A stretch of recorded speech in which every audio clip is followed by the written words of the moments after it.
सिद्धार्थ यादव भी जुड़ गए। सिद्धार्थ यादव जी, बहुत बहुत बधाई, बहुत बहुत शुभकामनाएं आपको।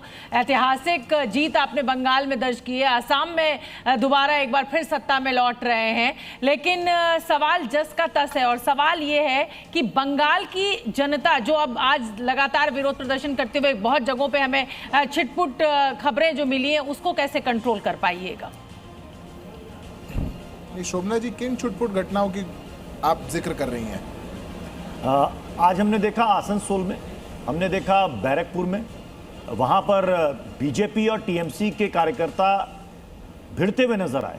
एक जगह हमने देखा कि टीएमसी के दफ्तर को फूंक दिया गया और आरोप लगा बीजेपी पर।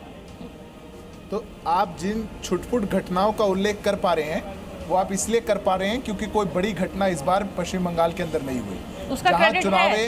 जहां चुनावों में 60 के दशक के बाद से लगातार मौतें होती हों, पिछले चुनाव में 100 से अधिक लोगों को जान खोनी पड़ गई हो, लोकल पंचायत चुनावों में लोगों को जान खोनी पड़ गई हो, 1000 से ऊपर भारतीय जनता पार्टी को कार्यकर्ताओं को पलायन करना पड़ा हो, हिंदुओं को अपने घरों को छोड़ करके जाना पड़ा हो, वहाँ पर छुटपुट घटनाओं का उल्लेख मुझे लगता है कि उस परिप्रेक्ष्य में होना चाहिए।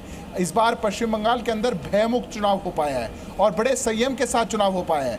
जो लोग इस प्रोपेगेंडा बिल्डिंग में शामिल होना चाह रहे हैं, मैं उनको केवल एक बात कहना चाहता हूं कि लोकतंत्र के लिए बहुत ज़रूरी था कि मतदाता बाहर निकल करके अपने संवैधानिक अधिकार का पूर्ण रूप से उपयोग कर सके और वो इस चुनाव में हो पाया। और जब वो हो पाया तब भारतीय जनता पार्टी के सुशासन को चुना गया, आदरणीय नरेंद्र मोदी जी के विजन को चुना गया और ममता बनर्जी के जो कुशासन का राज था 15 साल का, उसको बाहर का रास्ता दिखाया गया। ये कोई छोटी बात नहीं है। मैं भारतीय जनता पार्टी के कार्यकर्ता के नाते तो इस बात से बिल्कुल प्रफुल्लित हूं कि पहली बार हमने पश्चिम बंगाल में अपनी सरकार बनाई है। अलिंग बलिंग कलिंग में भारतीय जनता पार्टी की सरकार है।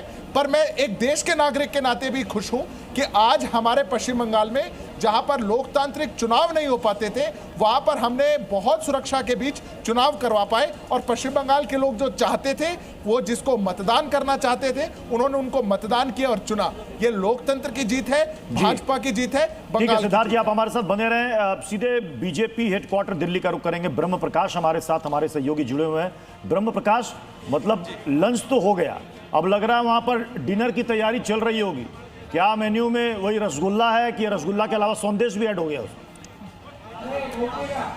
नहीं, एक और खास चीज है जिसकी चर्चा चल रही है और वो ये स्टॉल लगा है। ये स्टॉल लगा है उस जगह जहां प्रधानमंत्री देखिए संबोधित करने वाले हैं। जरा चारों तरफ की तस्वीर दिखाइए। झालमुड़ी का स्टॉल लगा है। प्योर सरसों का ऑयल है, प्योर सरसों का ऑयल है। ये मिर्ची हाथ में क्यों लिए? मिर्ची, ये मिर्ची तो वह मिर्ची है जो लग गई है। ये मिर्ची लगी है, सही लगी है। ये मिर्ची पहले ही अगर लग जाती तो आज हमें इतना वेट नहीं करना पड़ता। देखिए ये यहाँ बन रहा है, ये भी दिखाइए जरा तस्वीर। ये तैयार हो रही है झालमुड़ी, और ये झालमुड़ी तैयार हो रही है। और जहाँ प्रधानमंत्री नरेंद्र मोदी बोलने बात दूरी पर, देखिए मंच दिखाइए जरा धीरू कि इसमें हर भारतीयों का प्यार मिला हुआ है इस झालमुड़ी में।